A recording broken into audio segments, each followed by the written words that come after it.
Kami dari kelompok 16 akan menjelaskan tentang macam tulang berdasarkan zat penyusunnya. Berdasarkan zat penyusunnya, tulang dibedakan menjadi tulang rawan dan tulang keras.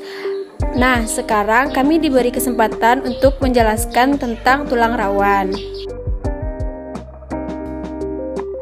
Nah, sekarang saya akan menjelaskan tentang pengertian tulang rawan.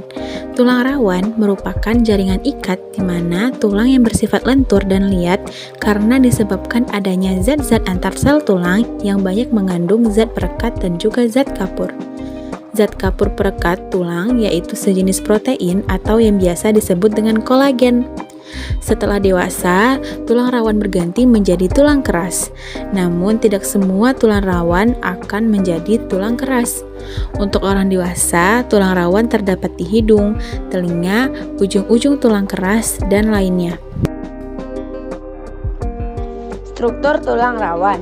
Seperti yang dijelaskan di atas, tulang rawan atau kartilago merupakan suatu jaringan ikat yang menyusun sistem garap jaringan tulang yang tersusun dari sel-sel tulang rawan pada bagian sel-sel tulang rawan. Kemudian mengeluarkan matriks yang disebut dengan kondrin. Matriks bisa membuat tulang rawan yang bersifat lentur, kuat, serta licin. Fungsi dari tulang rawan. Yang pertama, menjadi penyokong pada jaringan atau organ lunak. Tulang rawan yang sifatnya elastis dan kenyal sangat melindungi bagian tubuh yang lunak dari tekanan ataupun benturan yang keras. Sifat kenyal tulang rawan akan membuat bantal stis atau peredam sehingga mampu melindungi organ dari kerusakan mekanis. Yang kedua, sebagai penyusun persendian yang menyambungkan antar tulang keras pada tulang yang menyusun pergerakan. Tulang rawan dapat berfungsi sebagai peredam gesekan mekanis di antara kedua tulang sehingga dapat menyokong pergerakan tubuh. Yang ketiga, sebagai pertumbuhan dan pembentukan tulang keras.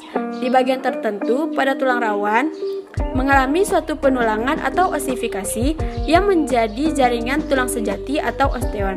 Tulang rawan yang lembut kemudian akan mengalami pengapuran pada matriks ekstraselulernya sehingga menjadi padat dan keras. Selanjutnya, jenis-jenis tulang rawan. Yang pertama, tulang rawan hialin. Tulang rawan hialin merupakan tulang rawan yang paling umum menyusun janin. Tulang ini disebut juga hialin kartilago, paling padat bila dibandingkan dengan tulang rawan lainnya. Warna tulang ini yaitu putih dan dapat dijumpai pada permukaan persendian atau epifisis, saluran pernafasan atau hidung, laring, trakea, bronkiolus, dan pada ujung tulang rusuk. Yang kedua, tulang rawan fibrosa.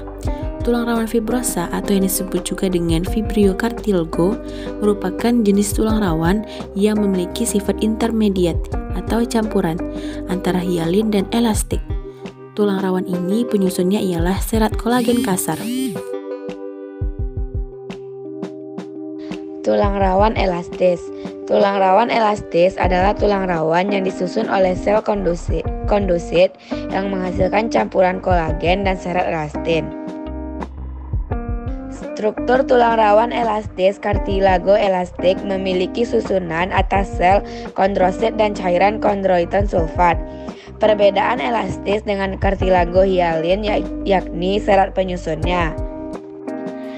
Kartilago elastis penyusunnya terdiri dari serat elastis yang lebih lembut dari kolagen. Warna kartilago elastis yaitu kuning dan di dalam tubuh dapat dijumpai di telinga, saluran eustachius, epigloss dan juga laring. Ciri-ciri tulang rawan. Yang pertama, tulang rawan penyusunnya terdiri atas sel-sel kontroblas. Yang kedua, sel penyusun tulang rawan bisa mengeluarkan cairan ekstraseluler yang berupa kondroitin. Yang ketiga, memiliki bentuk khusus semacam jaringan ikat dengan fungsinya untuk menyokong jaringan lunak. Yang keempat, memiliki kekuatan renggang dan sebagai penyokong struktural dan menjadikan lebih fleksibel tanpa adanya distorsi. Sekian, terima kasih.